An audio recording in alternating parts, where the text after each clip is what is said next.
And when you get to the outside, you can see the size goes up. Again, stiffness in the lower sections, offshore 10 to 14. No, don't bring your small stuff down there. You need to have some backbone, borrow one, whatever you need to do. The TFO, if you need an extra rod, those, the TICR and TICRX are cannons. A 10 weight is the equivalent of the 12 in backbone and pulling power. Had a 75-pound Dorado on a 10 weight and a 125-pound sailfish on a 10 weight. But the lower section of that rod is strong enough that I could give it to any one of you and you can't bend it in your hands. It's a little heavier for casting, but when you have a fish on there, you love to have that power. And then when it gets windy and you're throwing 300 to 400 grains of line, you want that extra power. And like I said, it gets windy down there, and it's majority when we get to it is close in there.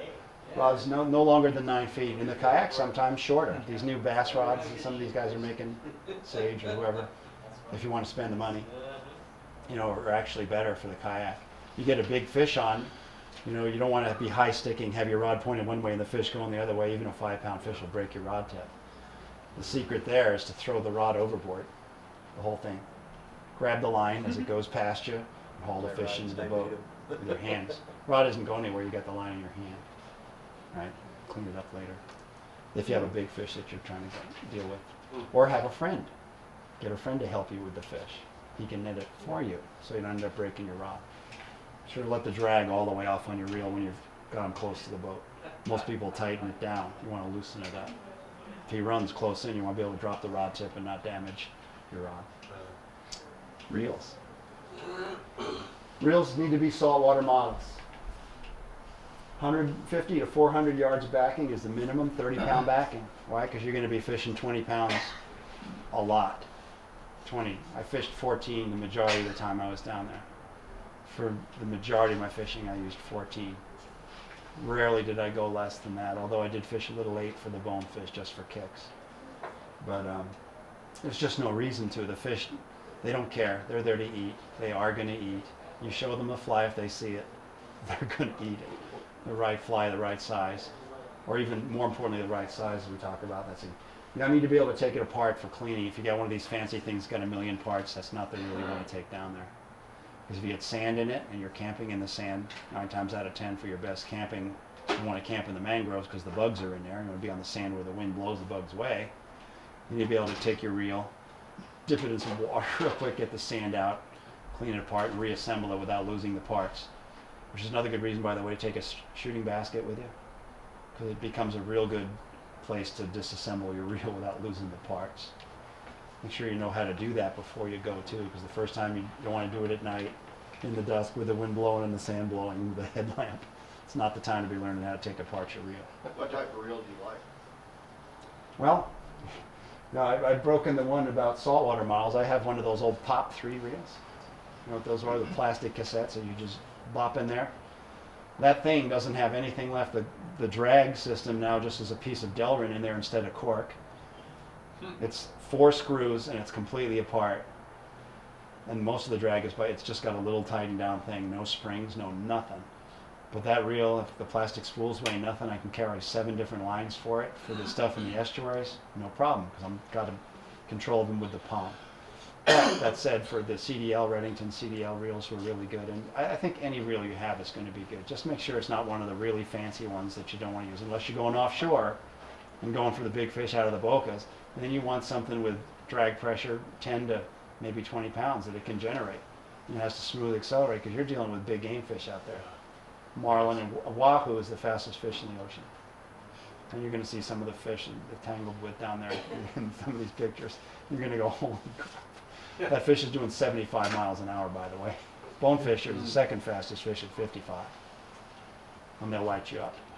But the CDL was my go-to reel, and then my little one when I was just chasing spotties. You know, it's just fine. And I can dip it in the salt water when I get done with it. I just go clean WD-40, put the screws back together and go. It takes 5 minutes to disassemble and reassemble the reel. And the only reason I took it was because of the sand. I was worried about the sand. We didn't have any problems with any of the reels that we took. At night, if the wind's blowing, take some baggies or a reel cover so you can put them over that when you're in the kayak. If you're going to fish out of a kayak or a boat, the baggie keeps the salt water out of the reel most of the day until you're using it. Tighten the drags down when you rinse them so the water doesn't get in there. Once you get it shaken out dry, then you loosen the drags up for the night. Spare spools with your spare lines, so you want to change them. I generally, when I'm on the kayak, always have 2 rods rigged up.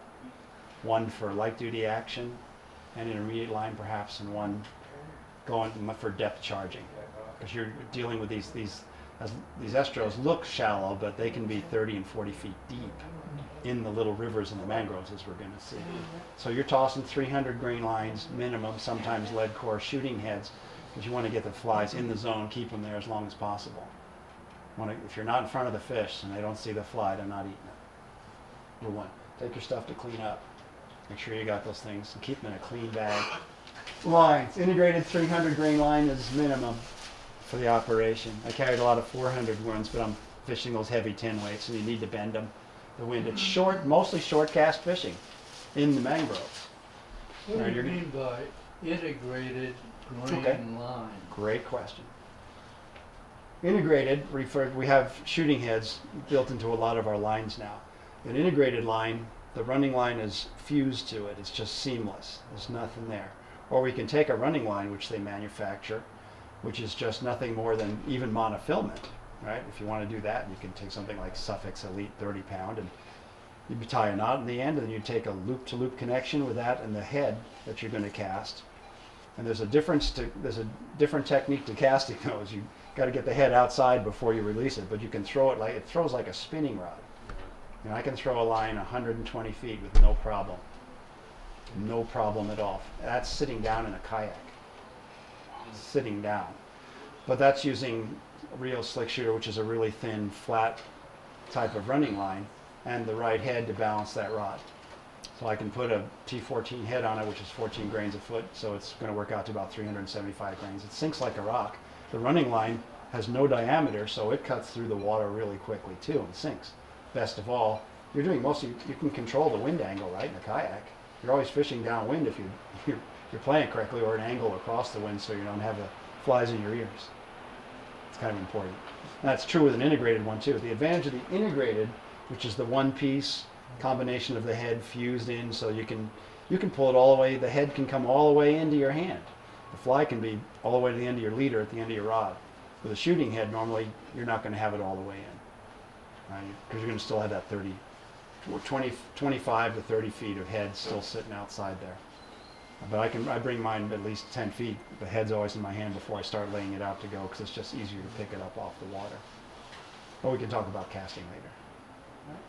Intermediate lines, not necessary. You may find them useful. I use them in the shallower waters, especially rather than a floating line, when you start to get rippling in the surface. The floating line does the same thing. It does this. You can't feel a fish take it when there's got that much slack between you and the fish. You'll never even see it. The intermediate line will run, they don't sink real fast, maybe 1.5 inches, 2 inches a second. Well, that's pretty much a floating line. And even for fishing poppers, you can get away with that. And you'll always have a straight connection between you and the fly. Just make sure any of the running lines that are attached to them aren't floating running lines. Floating running lines are good for mending in trout streams, but not, and sometimes in currents in the surf even. But generally speaking, intermediate line is going to do you better. And of course, floating lines, if you want to take one, but I could safely say that's one line I would probably, if I had to leave it at home, I would never even take one to Mexico. I wouldn't waste my time with a floating line. Right? Fish are on the surface. Even our 300 grain lines don't sink that fast, but you can't throw it a tuna on the surface, right?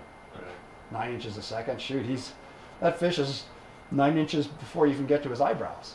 So, not a problem there. Any particular brands you want to use are great. Just make sure that you clean them and make sure that he's up to speed there. Leaders are not a complicated issue. Gary Graham uses 6 feet of 20 and 50 pound test bite tippets for his fishing. That's what he has in his book. Every application, 20 to 50, 20 to 50. I'm going, wow, 50 pound? Well, of course, he's getting pulled into the mangroves. Well, the kayak, you have the advantage. You're not going to get pulled in those mangroves. Only if you need the bite protection do you need to use 50 pound or more. So most of your stuff in here, especially outside the estuary, you can go 8 to 14. That's what I use most of the time. The leader length, remember that the longer it gets, the harder it is to get a fly down. Because it's not attached to the line. You end up with this and the fly's above your line.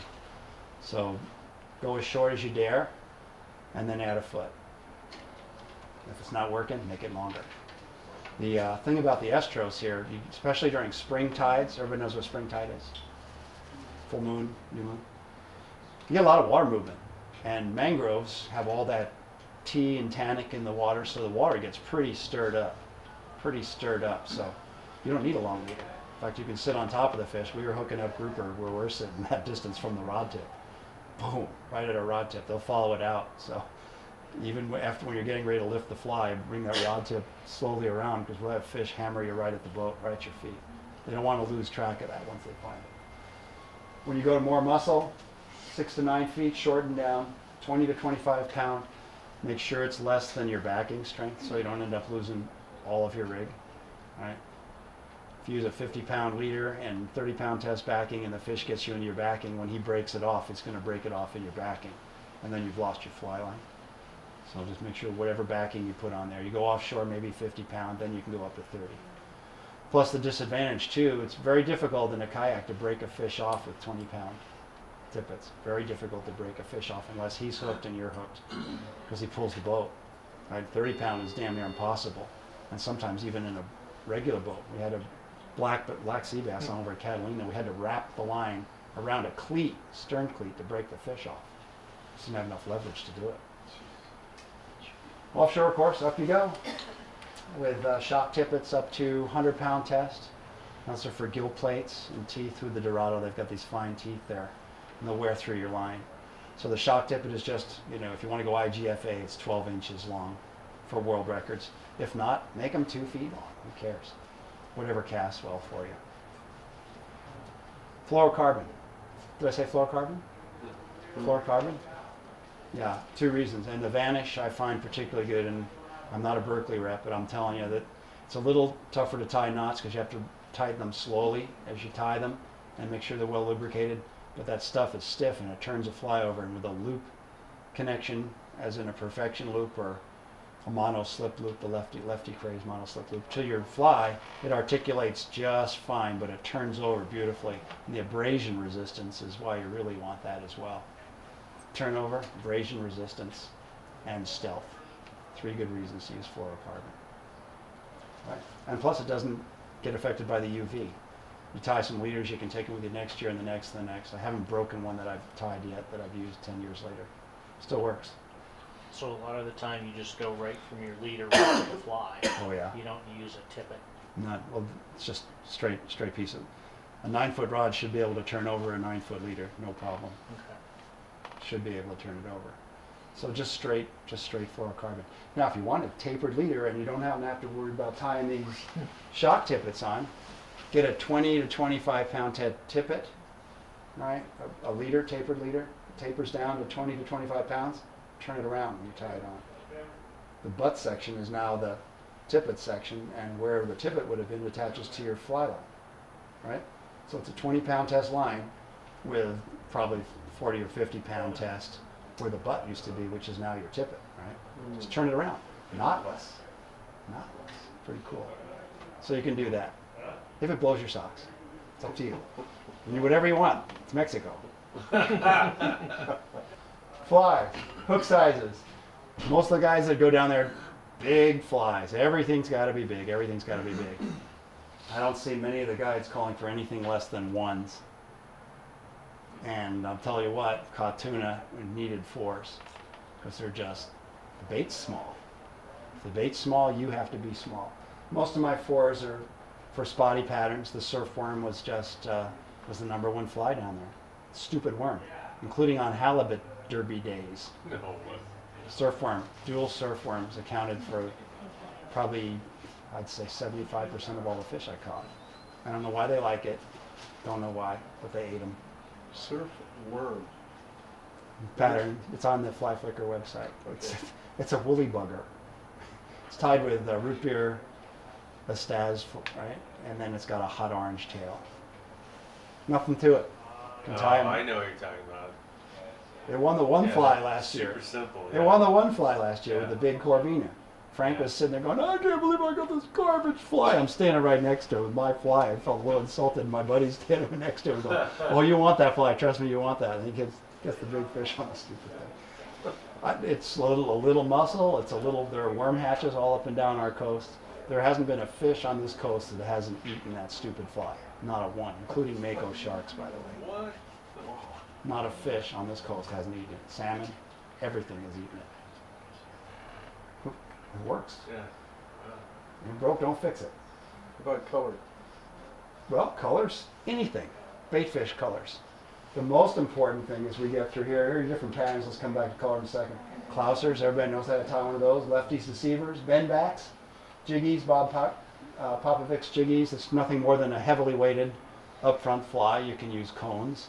Sinkers, you can put bullet weights in front of them if you want to do that. I love those things because it enables me to tie a light fly, and when I want to go deeper, I just slide a bullet weight. You know what those are? Worm weights for bass fishing. Slide one of those on a leader up to 1/8 of an ounce or more, whatever you need. Sling it out there, get it in the bottom, and start tripping. But that's not fly fishing. We're fishing. We're just having fun. Doesn't matter what you use. I tied one on a jig. It's actually a spoon type jig head. It wobbles when it sinks. It's a Klauser tied on there. It is nasty on spotted bay bass. Plus it goes up and down, it wobbles all the way to the bottom. I'll bet it works really well on redfish too. I can't wait. Throw that in front of them. But I got a lot of flack on the website for calling it a fly by a guy. I said, well, I'll bet he doesn't have a single Klauser in his box. Not exactly, not going to get political. Among all these colors, offshore we add some of these other patterns to these, right? The shrimp and crabs, of course, you're not going to use a whole lot offshore, although there are floating crabs. This is the key because of those tides and the murky water. Lots of flash. Remember, if you tie your flies with lots of flash and it's too much flash, you can always just take your scissors and cut it out. You can change colors with magic markers too. All you trout guys know that, right? A good guy would never go anywhere without scissors to shorten his flies or magic markers to change the colors. You can do that with the worms too. You can tie them to chartreuse and take a brown one and do the back and you have a two-tone worm. Works pretty good actually. So lots of possibilities. Keep the hook sharp. Take not a stainless one, get the rock, whetstone. We got the little one, you can drill a hole in it in your garage and tie it around your lanyard. Never rusts. Works great in salt water. And bring plenty of ammunition. Make sure you have more flies than you need. I could have fed the whole troop with all the flies I brought. And I don't think I used 15 flies the whole week. I really don't think. I mean, I'd go a whole day with 3 flies for 200 fish. So tie them well. You're doing it right. Tie them well, but at the same time, sometimes the more beat up it got, the harder they hit it. I took some for variety, different patterns for variety, and made sure I had enough. Because when you run out down there, there's not even a store. You can't even find a beer, a cerveza. I'm sure you can find a cerveza. Enough moolah always gets you a cerveza, and it's probably even cold there. Right, so.